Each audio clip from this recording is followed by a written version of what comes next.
जरा सोचिए अगर पड़ोस में रहने वाली वो मासूम सी बच्ची असलियत में सीरियल किलर निकले, कैसा लगेगा आपको। कुछ ऐसी ही कहानी है साल 2018 में आई फिल्म द बैड सीड की। फिल्म की शुरुआत होती है एक 9 साल की बच्ची से जिसका नाम है एमा।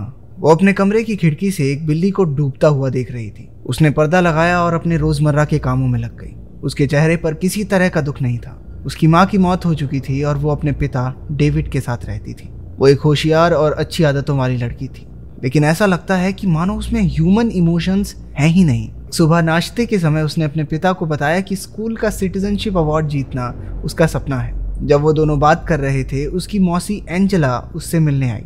उसने डेविड को बताया कि वो एमा के लिए एक नई बेबी सिटर खोज चुकी है। पता चलता है कि एमा की पुरानी दाई एक अनोखी दुर्घटना का शिकार होकर मारी गई थी। उनकी बातचीत के दौरान एमा ने उन्हें बाहर फवारे में मरी हुई एक बिल्ली के बारे में बताया। डेविड ने उस बिल्ली को बाहर निकाला, लेकिन एमा के चेहरे पर दुख की कोई झलक नहीं थी। उस दिन स्कूल में एक कीड़े की वजह से क्लास में पढ़ रहे बच्चे डर गए।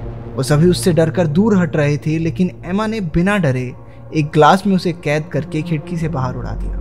डेविड एमा की नई बेबी सिटर क्लोई का इंटरव्यू ले रहा था। उसे क्लोई का काम पसंद आया और उसे नौकरी पर रख लिया। क्लोई को भी डेविड बहुत दिलचस्प लगा। उधर स्कूल में एक लड़की केटी खेलते हुए एमा से टकरा जाती है, लेकिन एमा ने उसे बड़े ही प्यार से सहारा देकर खड़ा कर दिया। उसकी टीचर सब कुछ गौर से देख रही थी। ऐसा लगता है मानो एमा सिटीजनशिप अवार्ड जीतने के लिए दयालु दिखने की कोशिश कर रही है। हम देखते हैं कि रात के समय वो शीशे के सामने मुस्कुराने की प्रैक्टिस कर रही थी। अगले दिन अवार्ड दिया जाना था। डेविड ने उसे तैयार किया और गाड़ी में बैठाकर स्कूल ले आया। सभी बच्चे और उनके माता पिता दर्शकों में बैठे थे। उनकी टीचर ने घोषणा की कि माइलो नाम के एक बच्चे ने यह अवार्ड जीत लिया था। एमा बहुत निराश हो गई। जब डेविड ने उससे माइलो के जीतने के बारे में बात की तो एमा ने कहा कि उस अवार्ड की असल हकदार वो है और माइलो का इस पर कोई हक नहीं। लेकिन जब डेविड ने उसकी तरफ नाराजगी से देखा तो उसने माफी मांगी। कुछ देर बाद सबसे नजर चुराकर एमा माइलो को पास की एक चट्टान दिखाने ले गई। जब माइलो ने उसे वापस चलने के लिए कहा तो एमा उसकी तरफ बढ़ी और अचानक स्क्रीन काली हो गई। बाद में जब माइलो के माता पिता ने उससे पूछा कि क्या उसने माइलो को देखा है, वो झूठ कह देती है कि वो तो माइलो से काफी देर से नहीं मिली। तभी अचानक 2 लड़कियां मदद के लिए चिल्लाती हुई वहां आई। सब लोग भागकर वहां गए और देखा कि माइलो चट्टान से नीचे गिरकर नदी में डूब गया था। उसके पिता ने उसे बाहर निकाला और बचाने की कोशिश की, लेकिन वो तो कब का मर चुका था। अगले दिन नाश्ते के समय डेविड ने एमा से पूछा कि वो कैसा महसूस कर रही है, लेकिन वो इस बात को पूरी तरह अनदेखा कर देती है कि कल उसके एक दोस्त की मौत हुई थी। इस दौरान उसकी नई बेबी सिटर क्लोई उनके घर पहुंची। एमा ने क्लोई को उसके पिता के कमरे से उनकी कुछ दवाइयां चुराते हुए देख लिया। बाद में जब वो दोनों फिल्म देख रहे थे तो एमा ने उससे दवाइयों के बारे में पूछा। उसने वादा किया कि वो डेविड को कुछ नहीं बताएगी अगर क्लोई उसका कहा माने, और क्लोई को आइसक्रीम लाने के लिए कहा। क्लोई एमा को बिच कहकर बुलाती है, लेकिन फिर भी वैसा ही करती है जैसा उसने कहा था। अगले दिन माइलो को श्रद्धांजलि दी जानी थी। समारोह के बाद सब रो रहे थे, सिर्फ एमा को छोड़कर। डेविड ने माइलो के माता पिता से बात की और उसे पता चला कि उसका मेडल भी खो गया था। उन्होंने अंदाजा लगाया कि वो नदी में ही डूब गया होगा। अचानक एमा ने भी रोना शुरू कर दिया। ऐसा लगता है कि जैसे वो माइलो के माता पिता के सामने दुखी होने का नाटक कर रही थी। जब वो घर वापस लौटे तो डेविड एमा का व्यवहार देखकर थोड़ा परेशान हो गया। जब वो घर पर एमा के कपड़े तय कर रहा था तो हम देखते हैं कि माइलो का मेडल असल में उसी के बिस्तर के नीचे छिपा था। डेविड अवार्ड वाले दिन की तस्वीरें देखता है। उसने कई तस्वीरों में एमा को माइलो की तरफ घूरते हुए पाया। उसे शक था कि माइलो की मौत के साथ एमा का कुछ ना कुछ लेना देना जरूर है। बाद में उस दिन एमा की टीचर मिसेस एलिस और एक पुलिस अफसर माइलो की मौत के बारे में डेविड से बात करने आते हैं।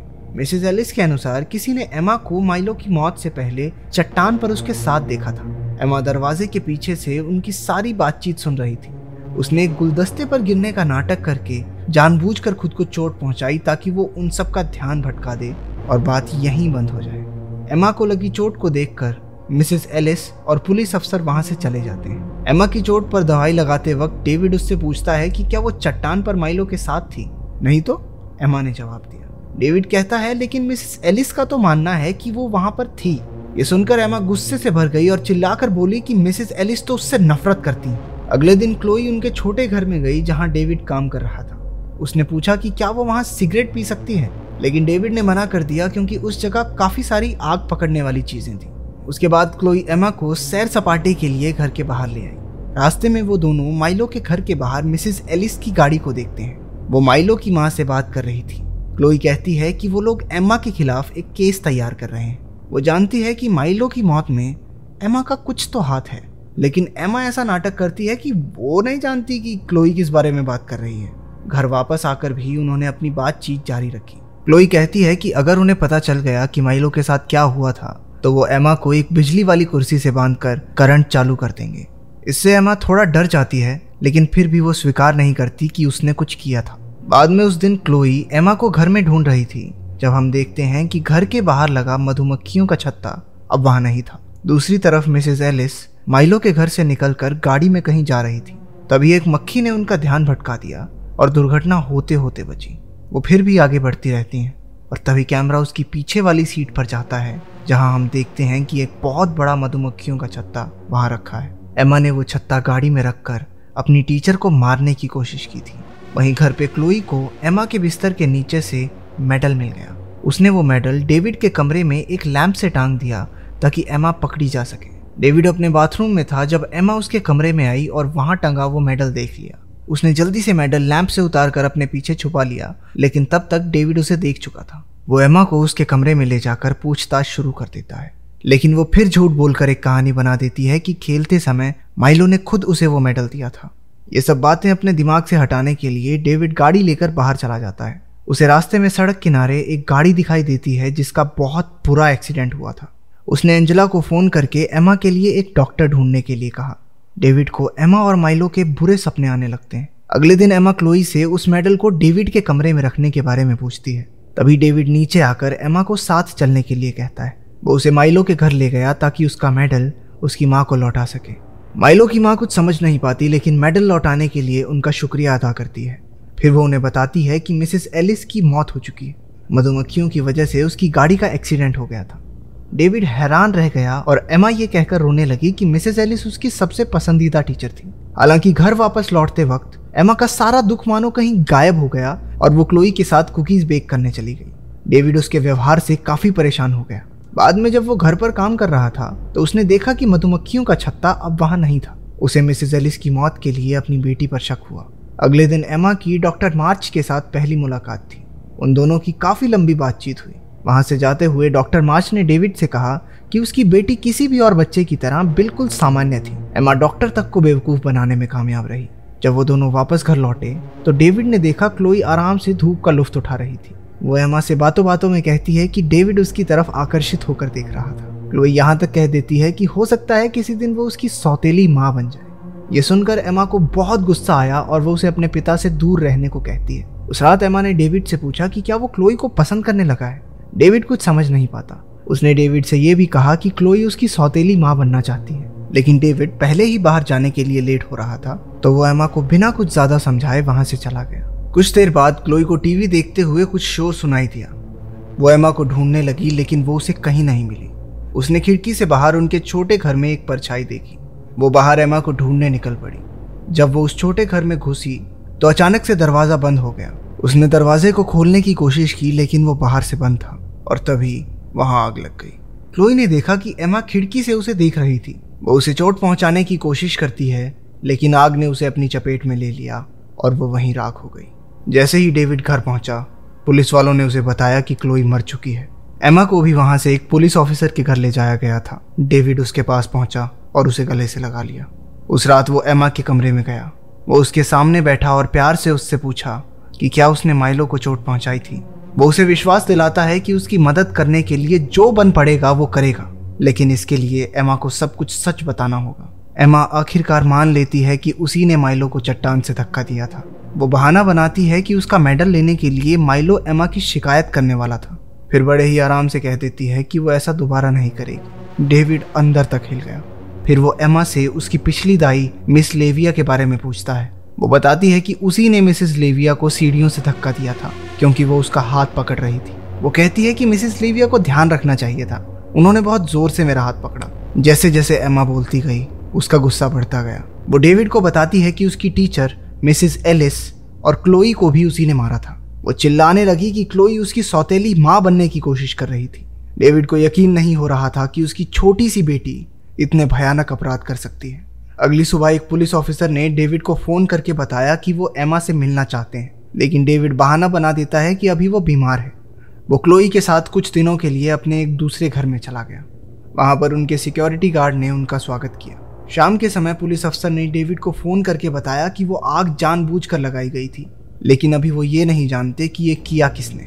उसकी बेटी पकड़ी जाने वाली थी। ये सोचकर वो काफी परेशान हो गया। अगले दिन जब डेविड सो रहा था तो एमा उसके कमरे में आई और अपने पिता के माथे को चूमा। वो सभी खिड़कियां बंद करके गैस ऑन कर देती है ताकि अपने पिता को मार सके। वो बाहर जाकर झील के किनारे बैठी रही। गैस की तीखी सुगंध से डेविड की नींद खुली। उसने जल्दी से सभी खिड़कियां खोली और गैस को बंद कर दिया। उसने एमा को झील किनारे बैठा हुआ देखा और समझ गया कि उसी ने डेविड को मारने की कोशिश की थी। वो उसके पास पहुंचा और उससे पूछा कि आखिर उसने ऐसा क्यों किया। एमा जवाब देती है कि अगर डेविड को कुछ हो गया तो वो अपनी मौसी एंजेला के साथ रह सकेगी, जो असल में उसे पसंद करती है। डेविड ने उसका हाथ पकड़ा और उसे शांत करते हुए आराम से घर ले आया। हम देखते हैं कि डेविड ने कुछ दवाइयों को पीसा और कुछ देर बाद एमा के लिए एक कप हॉट चॉकलेट ले आया। वो दोनों साथ में हॉट चॉकलेट पीते हैं, जिसके बाद डेविड उसे बिस्तर में सुला देता है। पता चलता है कि डेविड ने एमा को बहुत सारी नींद की गोलियां उसके हॉट चॉकलेट में मिलाकर पिला दी थी। उस रात जब वो सो रहा था तो एमा उसके कमरे में दाखिल हुई। उसके हाथ में एक बंदूक थी जिसे उसने डेविड की तरफ तान रखा था। उसने गोली चलाई, लेकिन किसी तरह निशाना चूक गया। गोली चलने की आवाज से डेविड की नींद खुली। वो एमा से पूछता है कि वो जिंदा कैसे है। उसने जवाब दिया कि उसने पहले ही दोनों कप्स को आपस में बदल दिया था। ये देखकर कि एमा उसका कत्ल करने वाली थी, डेविड उसके हाथ से बंदूक छीनने के लिए झपटा। एमा ने जल्दी से उसका फोन लेकर पुलिस को कॉल कर दिया और बाथरूम में जाकर छुप गई। डेविड उसे मारने की मंशा से उसकी ओर बढ़ा। एमा ने पुलिस वाले को बताया कि उसके पिता उसे मारने की कोशिश कर रहे हैं। डेविड ने बाथरूम का दरवाजा तोड़ दिया और एमा की तरफ बंदूक तान दी। गोली चलने की आवाज सुनकर घर का चौकीदार भी वहां आ गया और इससे पहले कि डेविड एमा को गोली मारता, सिक्योरिटी गार्ड ने बच्ची को बचाने के लिए डेविड को गोली मार दी। डेविड की मौके पर ही मौत हो गई। अगली सुबह उसकी मौसी एंजेला भी वहां पहुंच गई। वो एमा से कहती है कि शायद उसके पिता मानसिक तौर पर बीमार थे। ये सोचकर कि इस छोटी सी बच्ची पर कितना कुछ बीता है, उसकी मौसी उसे गले लगा लेती है। अचानक एमा के चेहरे के हाव भाव बदले और एक वहशी मुस्कान उसके चेहरे पर आ गई। नीचे कमेंट्स में अपने हिसाब से कहानी का फेवरेट पार्ट जरूर बताइएगा। कहानी पसंद आई तो लाइक कर देना और ऐसी ही और वीडियोस के लिए सब्सक्राइब।